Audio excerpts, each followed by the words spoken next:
maybe from somewhere southern Nigeria, maybe a doctor was on a lift and the lift was bad or dysfunctional and she died.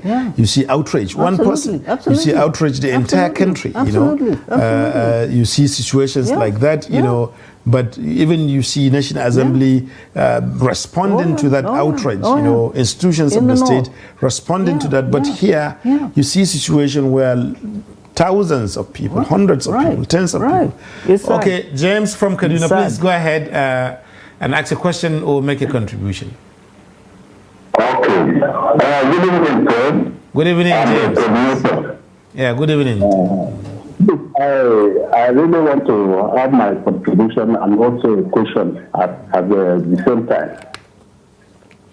Go ahead, James. I really appreciate Prof. Even in Nigeria, they don't like candid talk. Frank and straightforward talk. But the only one that is candid, right, straightforward, I love such a person. And I believe that Nigeria has every kind of entity. The one that can speak truth and the one that can pretend to work politically and do whatever they feel like to do. Nobody will tell us that what is happening in Nigeria, particularly insecurity, is known by the allies. Everything is known by the allies, and they are not ready to take care of it. Even during the time of President Buhari, before you could come into the train, he said that he's going to subdue the issue. Immediately you enter the train. But 8 years, he couldn't do anything. Look at this Tibet issue. Now, go to Zamfara now. All usually girls that are in Nigeria, why are they adopting girls, and even boys are included? Yes, I know. But why can't they release them? Even up to today, that they will say that they are still going to marry and having children. Where are they? Are they not in Nigeria? Why are they not trying to get them back? It is not fair. It is not proper. It doesn't take good of Nigeria. It doesn't take good of entity in Nigeria. So let us be real. We are not here to just to be going to school and then begin to blow grammar, sitting down as professors and all manner of things that we cannot help our nation Nigeria. There is nothing that is impossible for we, the allies or Nigerians, the people at the top, the politicians. Politics is the government of the people, by the people, for the people. So why should people Thank you very much, Mr. James. Thank you. We have another caller on the line. Let us do in order to do this that are under captivity. Thank you, Mr. James, so that we can take another caller and hear their views also. I think James is raising a very critical issue here. He's talking about the quality of leadership that we have across all the levels, from the presidency down to the local government chairman or even a councillor. How does that relate to all of these issues, you know, the quality of leadership that we have? Leadership matters. But hello, it is the people that elected these leaders that we are saying are not good.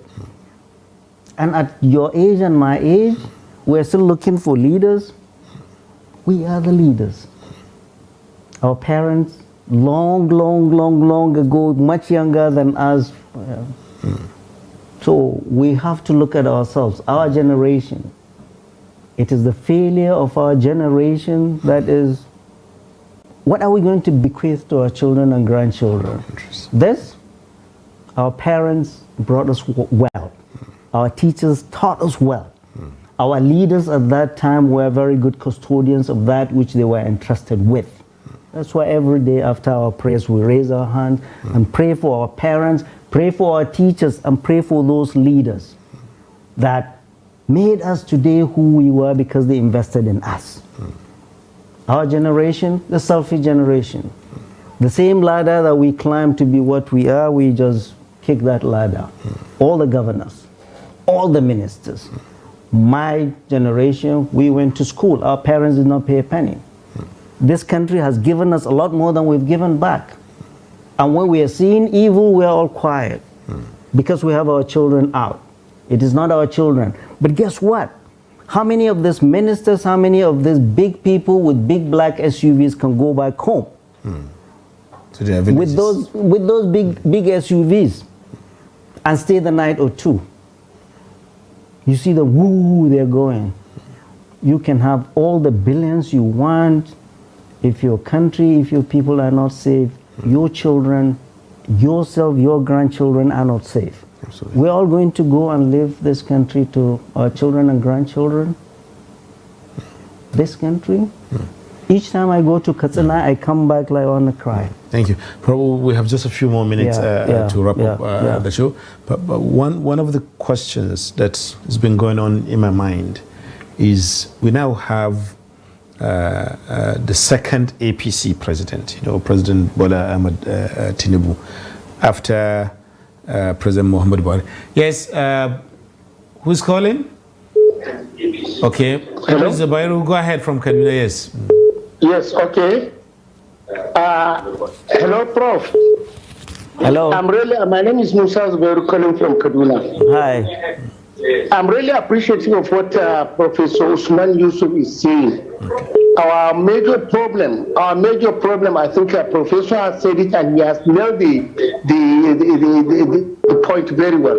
He has made it very well, and everybody must listen, especially those on the corridors of power. We have people who are not qualified and who are not concerned to be ministers in this country, to be governors in this country, and even to be president of Nigeria. So not until we understand our problem, not until we are really serious, we want to really rescue this country, I think these things are really out of hand. So I think the professor have said it very well. Let us understand the kind of leadership we have. Let us understand from where we are coming from, and then let us understand our system. Most of people have their children are hidden somewhere abroad, so there is nothing you can expect them to do. They don't know the feelings of the common man. They don't know what the common man is feeling. They don't know even how to address the problem of the common man in this country. I can tell.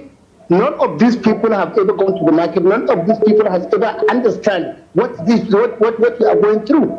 Well, how can really abduction just become a normal thing in this country?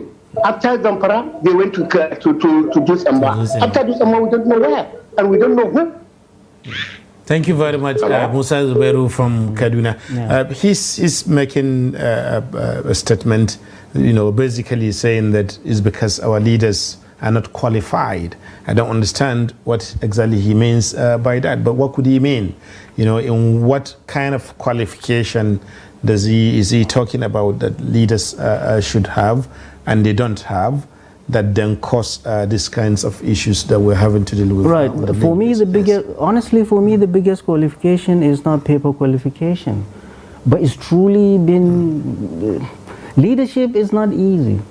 In all our scriptures, you don't buy leadership. Anybody you see going to buy leadership, don't give it to him, because the burden of leadership is enormous. But here our leaders run to go buy rig elections, and some leaders, our president, I must say it, forged his papers to be the president of the Federal Republic of Nigeria. This is no secret. I would say that's yet to be determined by it's court, not. but go it's ahead. not. NBC will not come after Daily Trust, because this is very clear in the public domain that our president. I mean, this is what really should. I do not see the outrage too. In a country of 200 million people, a president is coming to present a forged certificate to the INEC in contravention to the Constitution.